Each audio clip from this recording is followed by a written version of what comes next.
Side खबरों के लिए सब्सक्राइब करें फ्लेम मीडिया और उसके बाद बेल आइकन को प्रेस करें ताकि सबसे पहले आपको मिले एक्सक्लूसिव खबरें।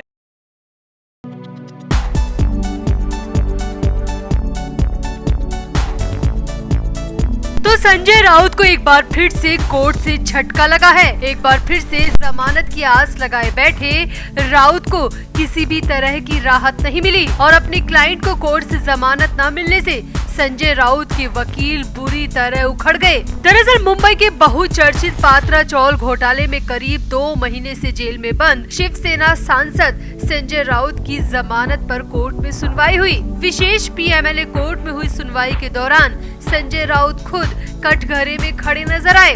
राउत के वकील ने जमानत देने के पक्ष में अपनी दलीलें रखी, मगर राउत के वकील की दलीलों में बेल की गुहार कम और ईडी के गवाहों पर इल्जामात की बातें ज्यादा नजर आई।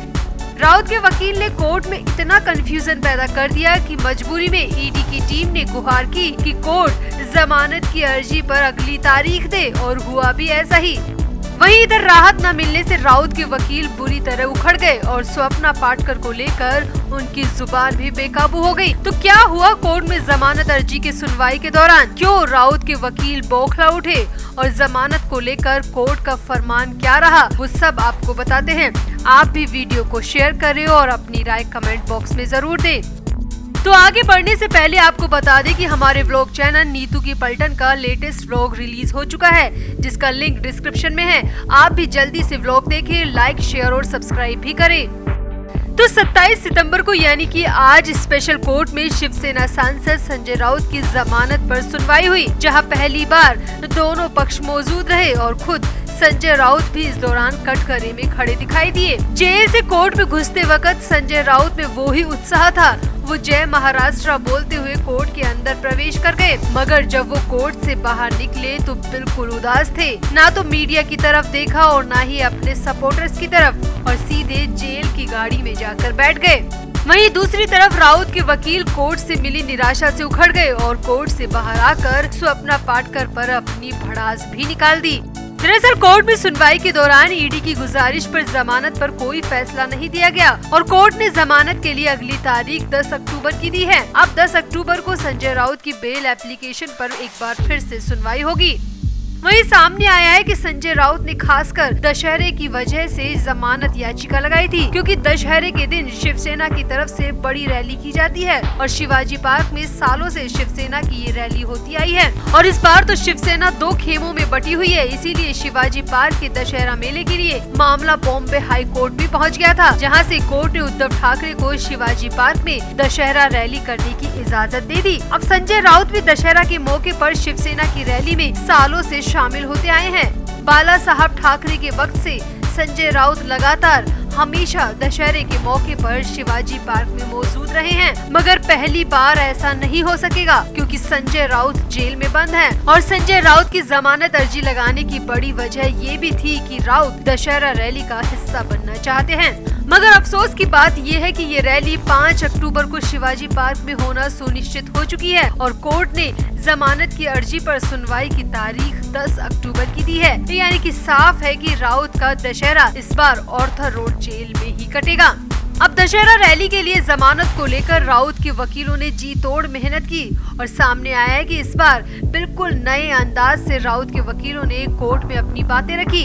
अब तक राउत के वकील जांच एजेंसी और केंद्र सरकार को दोषी ठहराते आए, मगर पहली बार राउत के वकील कोर्ट में ईडी के गवाह पर बोलते दिखे और स्वप्ना पाटकर को लेकर तो राउत के वकील ने काफी कुछ कह दिया।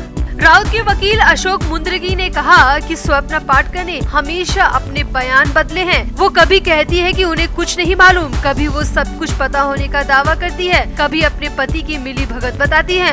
उनके बयान विश्वास करने योग्य नहीं है। राउत के वकील ने कोर्ट में कहा कि मेरी गुजारिश है कि सिर्फ स्वप्ना पाटकर के बयान के आधार पर किसी को जेल में इतने वक्त तक रखना सरासर नाइंसाफी है। वकील अशोक मुंद्रगी ने आगे कहा, एक दूसरे के साथ पैसे का आदान प्रदान करना अपराध नहीं है। जांच एजेंसियां इस बात का कोई सबूत नहीं दे पाई कि संजय राउत के कारण गुरु आशीष कंपनी को पात्रा चौल परियोजना में बड़ा फायदा हुआ था।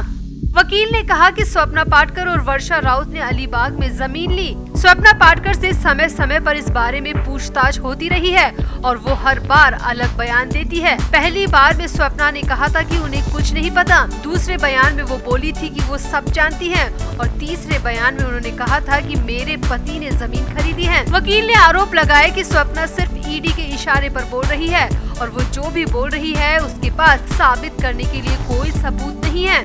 वहीं राउत के वकील ने ईडी के दूसरे गवाह अनंत पाटिल पर भी सवाल उठाए और कहा कि मेरी कोर्ट से गुजारिश है कि मेरे क्लाइंट को जेल से मुक्ति दी जाए, क्योंकि फर्जी गवाहों के आधार पर किसी को जेल में यूं बंद रखना सरासर गलत है। वहीं राउत के वकील की दलीलों से ईडी बेहद कंफ्यूज दिखी, क्योंकि राउत के वकील ने जमानत का जिक्र करने के बजाय स्वप्ना पाटकर का जिक्र ज्यादा किया, जिस पर ईडी ने कोर्ट से गुजारिश की कि अभी हम अपना पक्ष रखने के लिए समय चाहते हैं, इसीलिए जमानत याचिका पर अगली तारीख दे दी जाए। अब कोर्ट ने भी ईडी की बात को एक झटके में मान लिया और सुनवाई की अगली तारीख 10 अक्टूबर की दी है। तो कुल मिलाकर कोर्ट की तरफ से एक बार फिर से संजय राउत को खाली हाथ लौटना पड़ा है। राउत को राहत नहीं मिली है। तो राउत की इस हालत पर आपका क्या कहना है? राउत के वकील की दलील पर आपकी क्या राय है? आप भी कमेंट बॉक्स में जरूर बताएं और वीडियो को भी शेयर करें।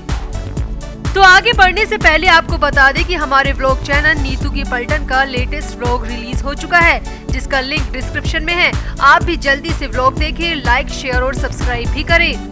तो संजय राउत पात्रा चौल घोटाले में आरोपी है और 1 अगस्त से वो जेल में बंद है। पहले ईडी की कस्टडी में रहे और फिर 8 अगस्त से लगातार ऑर्थर रोड जेल में बंद हैं। 2 बार जमानत की याचिका भी लगा चुके हैं, मगर कोर्ट की तरफ से राउत को किसी भी तरह की राहत मिलती नहीं दिख रही है, क्योंकि स्पेशल कोर्ट ने ईडी की चार्जशीट पर संज्ञान लेते हुए कहा कि प्राइम फेसिया लग रहा है कि राउत पर जो आरोप लगे हैं वो सही है। कोर्ट ने तो ये तक कहा कि राउत पर केस चलना चाहिए, क्योंकि ईडी की चार्जशीट के मुताबिक राउत वाकई में पात्रा चौल घोटाले में शामिल लग रहे हैं।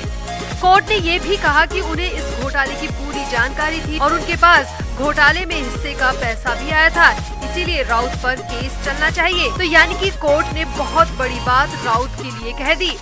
अब जब स्पेशल कोर्ट ईडी की चार्जशीट पर इतनी बड़ी टिप्पणी कर चुकी है, तो राउत को जेल से बाहर आने के सपने फिलहाल त्याग देने चाहिए और कोर्ट में चलने वाले केस के लिए खुद को तैयार कर लेना चाहिए। मगर इसी बीच राज्यसभा सांसद नारायण राणे ने संजय राउत की मुश्किलें और ज्यादा बढ़ा दी है। दरअसल नारायण राणे ने मुंबई में एक प्रेस कॉन्फ्रेंस की, जिसमें उन्होंने उद्धव ठाकरे के हर आरोप का मुंह तोड़ जवाब दिया।